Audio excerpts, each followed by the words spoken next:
Olá, meu nome é Mariana Vitória Freire Camardelli, discente do curso de Letras, Língua Inglesa e Literaturas na Universidade do Estado da Bahia, Campus 4, Jacobina.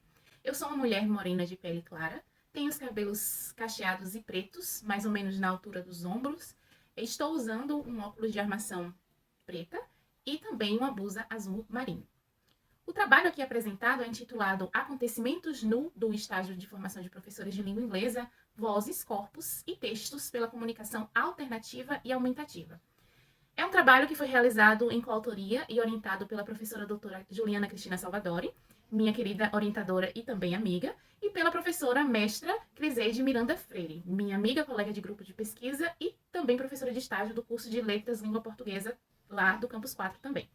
Neste slide que vocês veem, eu destaco a Universidade do Estado da Bahia, bem como os grupos de pesquisa de FEBA e o grupo de estudos GEDICE. Este último é formado por mulheres inquietas, estudiosas e amigas. Lúcia Freitas, Andrea Leite, Criseide Freire, Jéssica Lopes, Juliana Salvadori, Nayane Rocha, Orleana Jambeiro e Soraya Novaes. Muito obrigada por tudo. Agradeço também ao CUNEL e à sua equipe pela oportunidade de participar deste evento que, como a gente diz aqui na Bahia, é massa. Como eu disse anteriormente, eu participo de um grupo de estudos e o nosso grupo trabalha de forma conjunta. Nós tomamos como método de pesquisa a pesquisa-formação.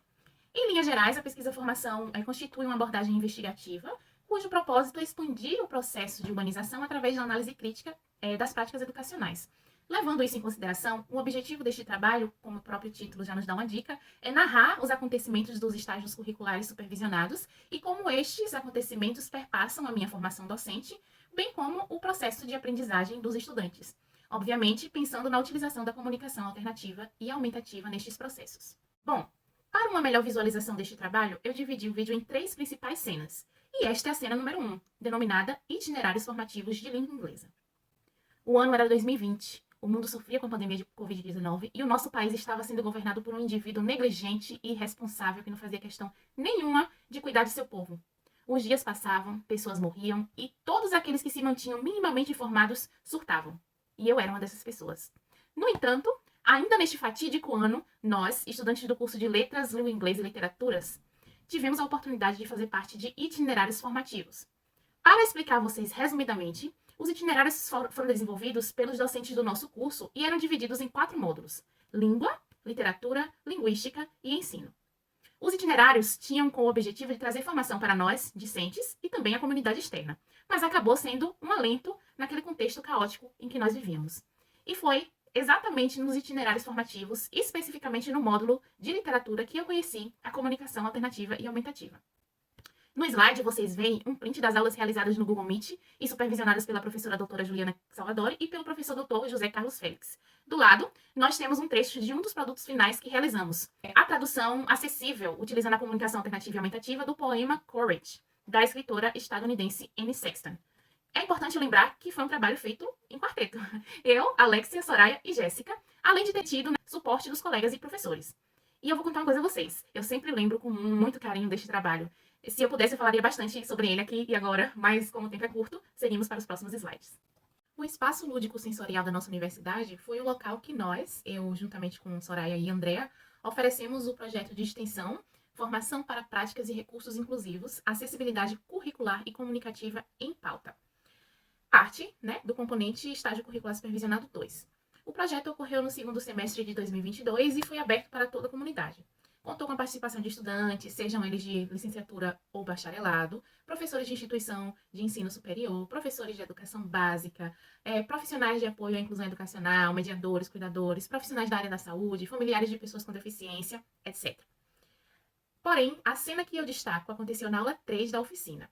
Neste dia, a primeira etapa da oficina, denominada Comunicar sem Oralizar, exigiu das praticantes um silêncio quase absoluto durante aproximadamente 40 minutos a 1 hora. Havia uma placa anexada à porta dizendo com pictogramas: proibido usar a voz, permitido usar comunicação alternativa. Também havia recursos que poderiam ser utilizados como comunicação alternativas, espalhados pelo tatame, papel e lápis, pictogramas impressos, pranchas de comunicação e um celular com aplicativo de comunicação alternativa. As praticantes chegavam, eram instruídas a observar esses recursos e tentavam descobrir do que se tratava e como utilizava a partir de gestos e expressões faciais sem oralizar. Depois de um tempo, eu começo a instruir a dinâmica usando o leitor de textos do Google Tradutor, em português, claro, conectado a uma caixinha de som via Bluetooth. Seguindo as instruções, as praticantes sorteariam enunciados e teriam que emiti-los usando um recurso de comunicação alternativo pré-estabelecido por nós. A segunda etapa aconteceu a cartografia dos afetos, onde pedimos que eles compartilhassem os afetos que sentiram durante a dinâmica ao tentar se expressar e entender o outro. E houve relatos de sentimento de angústia, de aflição, de frustração, de desafio, enfim. Então, percebam como estes corpos sentiram-se a não utilizar a voz e que, apesar de ser difícil, conseguiram entender que não precisamos apenas de voz para ver comunicação. Por último, mas não menos importante, a cena 3 aconteceu em estágio curricular supervisionado 3, através do projeto, mais uma vez realizado em conjunto, denominado Práticas de Multiletramentos em Língua Inglesa e Literaturas, com base nos princípios do Desenho Universal da Aprendizagem. O estágio 3 é o estágio que nós, discentes, partimos para a regência do ensino fundamental anos finais e vamos dar aula. Neste contexto, eu tive a oportunidade de dividir a sala com a minha colega parceira Meila, e nós duas ficamos responsáveis pelas turmas do 8º ano C e 9º ano B, da professora Orleane Jambeiro, colega de grupo de pesquisa e amiga querida, lá no Colégio Gilberto Dias de Miranda, aqui em Jacobina. Os estudantes, com a nossa orientação, realizaram produções multimodais, sempre em diálogo com acessibilidade e sempre reforçando as habilidades e competências conforme a Base Nacional Curricular e o documento referencial da Bahia. Além disso, nós fizemos avaliações processuais que, de fato, elevaram o engajamento dos estudantes, como vocês verão no próximo slide. Para as referidas turmas, nós apresentamos a comunicação alternativa e aumentativa e, especificamente nas aulas 5 e 6, como atividade, nós pedimos para que eles fizessem uma daily routine, que é uma rotina diária, usando os pictogramas e depois fizessem a tradução para a língua inglesa. Como os estudantes tinham uma certa dificuldade, nós, professoras, demos o suporte necessário nessa língua estrangeira. As meninas e meninos amaram. Eu lembro que eles estavam bastante concentrados, para cortar as imagens, para poder organizar a rotina deles.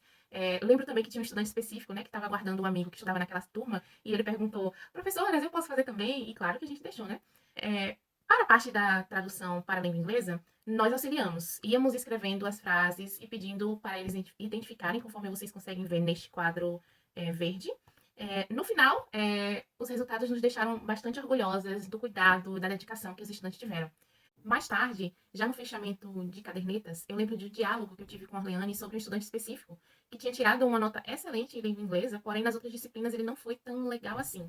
Eu lembro também que no dia dessa atividade sobre a daily routine, ele fez questão de permanecer até o final da aula. Quando ele tinha terminado tudo, ele foi embora. E isso nos fez questionar e pensar na importância das avaliações processuais. Percebam, o corpo de um menino que já era um homem, que possui questões psicológicas, que os professores não enxergam potencial e que mostrou a sua voz, ainda que de forma sutil, numa atividade sobre uma temática que nos mostra claramente que existem outros meios de comunicação que vão além da fala. Para mim, a voz deste estudante ficou ecoando na minha cabeça e dizendo: eu estou aqui e eu aprendo, basta você, professor ou professora, começar a enxergar. Aqui nós temos algumas considerações que basicamente são pontos que eu já discorri. O primeiro ponto é que faz-se necessário o trabalho colaborativo, seja na sala de aula, através da codocência, seja na pesquisa, através dos grupos de pesquisa ou grupos de estudo, seja na vida, através das amizades. Vamos combinar que trabalhar em conjunto com aqueles que querem trabalhar é muito mais divertido e leve do que trabalhar sozinho. O ponto 2 é pensar e agir também, numa sala de aula inclusiva que leve em consideração as necessidades específicas dos seus estudantes. E aí nós temos o Desenho Universal da Aprendizagem, que vem justamente pensando de forma total, em que a gente preste atenção em todos os nossos estudantes e não apenas em alguns. E, por último, que a avaliação processual é um caminho possível, sim, de se colocar em prática. E é isso, pessoal. Eu agradeço muito a oportunidade e tchau!